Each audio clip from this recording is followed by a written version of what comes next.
So do you think that your college education was essentially fruitful to where you are currently right now, or did you learn more as you got into the actual workspace that you're in?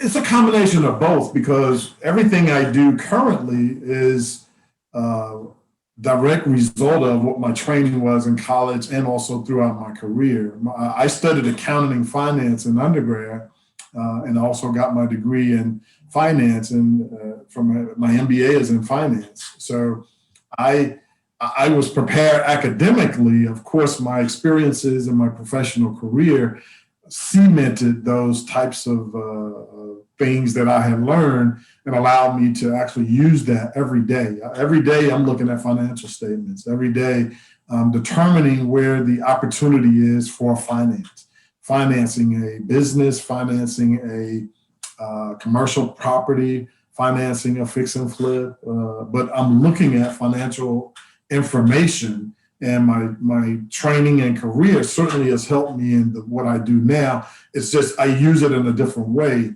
than what it was I was doing as I was working for a company, if you will.